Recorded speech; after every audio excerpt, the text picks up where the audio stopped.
สอนวิธีแต้มแบบสิ้นเนาะเริ่มทำอิฐก็คือเฮาแทกจากเบื้องซ้ายเนาะไปหาเบื้องขวา16ซนตัวนี้เป็นมาตรฐานเลยเด้อ16ซน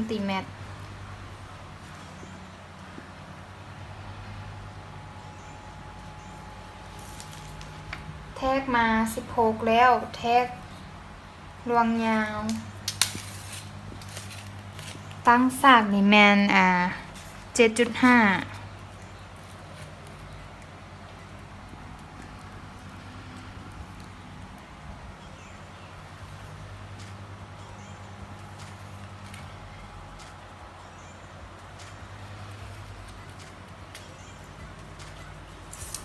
อันนี้เอิ้นมาเก็ตข้างเนาะ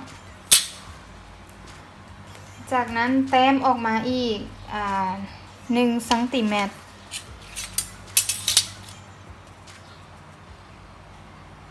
2เบื้องเลย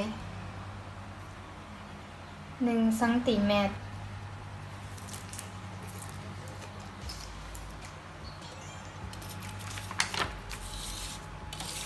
แล้วจากจุดนี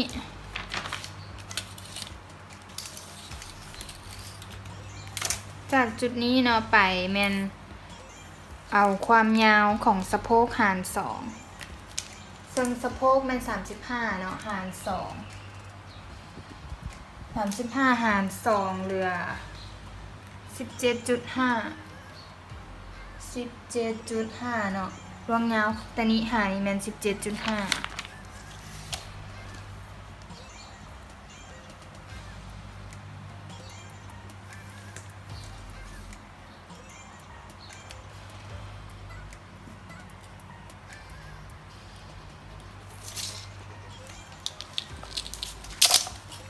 อันนี้คือสะโพกหาร2ได้17.5คือเก่าเนาะขีดเส้นตั้งซาก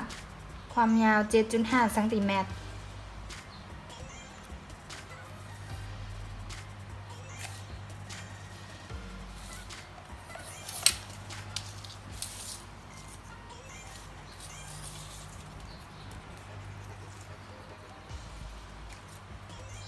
เอาออกอีก1ซนคือเก่า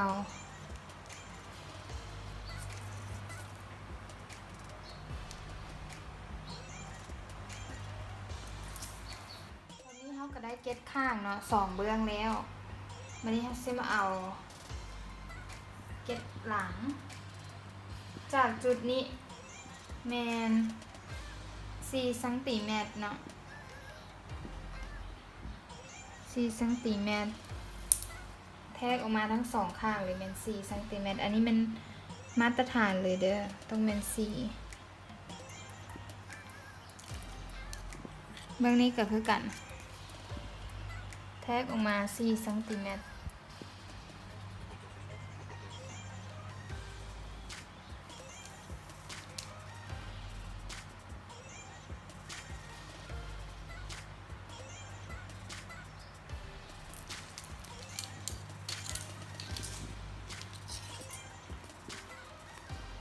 ล้วรวงยาวตัวนี้มัน 6.5 เนาะซึ่งจะต่างจากเกตข้างมัน 7.5 เกตข้างมัน 7.5 ส่วนเกตอันนี้มัน 6.5 ขีดไปเลย 6.5 ตัวนี้ก็คือกันเนาะ 6.5 รวงยาว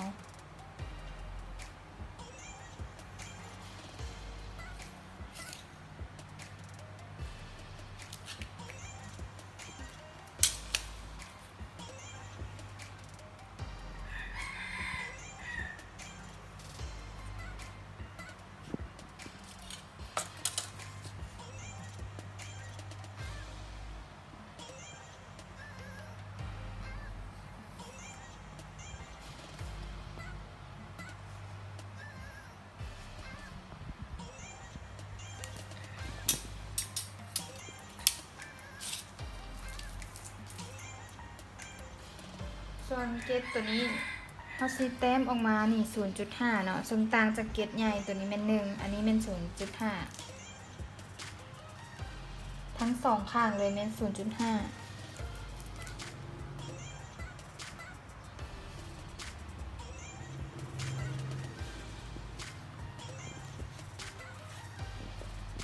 ตัวนี้เขาขีดเลยขีดได้เลย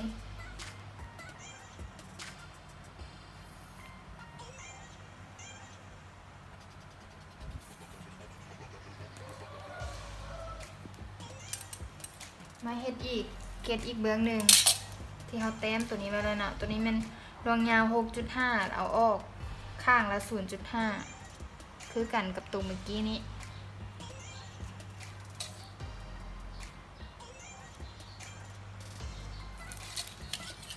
แต้มขึ้นไปเลยเป็นรูปสามเหลี่ยม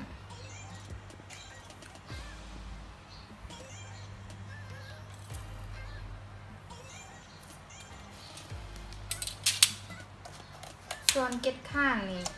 ทั้งสองนี่มันให้เฮาใส่ไม้บรรทัดโค้งเนาะ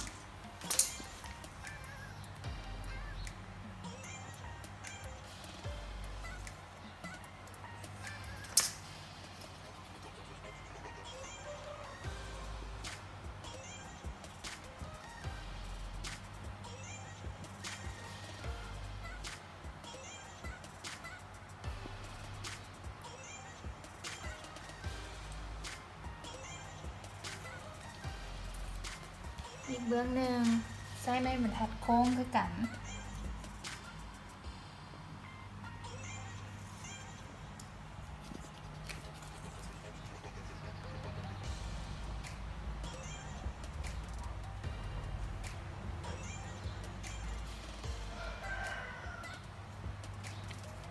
เนาะส่วนเก็ดหลังทั้งสองเบื้องนี้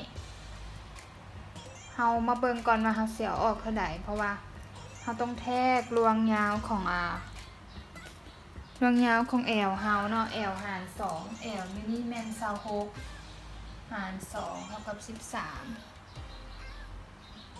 ตัวนี้เขาจะมาแทกจากจุดเกตข้างตัวนี้เนาะหาตัวนี้แทกมา13 ซน13 ซนตกอยู่นี่เขากระแทกจากจุดนี้หาข้างอีกเบื้องหนึ่งมันเหลือเท่าไหร่เหลือ 3.5 เนาะ 3.5 ให้เอา 3.5 ตัวนี้นะมาหาร 4 ออกมาเท่าไหร่ออกมา 3.5 หาร 4 มันจะออกประมาณ 0.87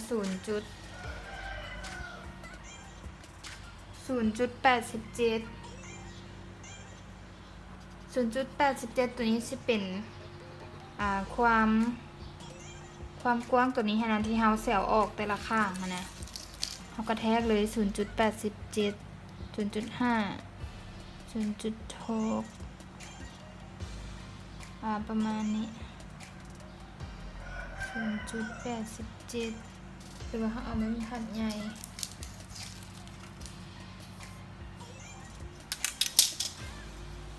0.5 0.7 87ก็สิอยู่ประมาณนี้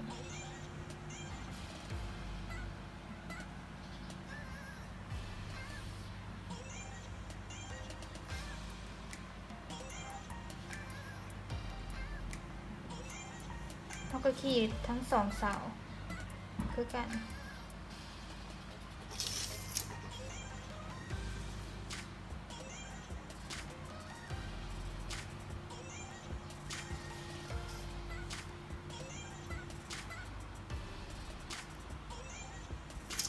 จากนั้นให้เขาขีดเส้นซื้อเลยเด้อตัวนี้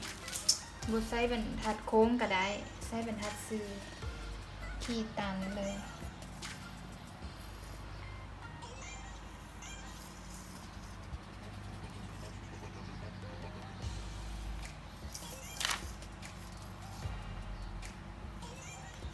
เนาะการแต้มแบบสิ้นก็มีทั้งหมดอยู่6เกตเนาะ1 2 3 4 5 6จะมีเกตข้างอยู่2เกตเนาะเกตข้างตัวนี้มันจะกรวงยาว 7.5 แล้วจะมีเกตหลัง2เกต เกตหลังก็ยาว 6.5 เนาะแล้วอันนี้เอิ้นว่าเกตหน้า2เกตก็ยาว 6.5 คือกันการแต้มแบบสิ้นหันก็สิประมาณนี้เนาะขั้นตอนต่อไปเป็นเฮาจะเอาเข็มมุดมาเน็บแล้วเฮาก็สิเอาไปหยิบเลยบัดนี้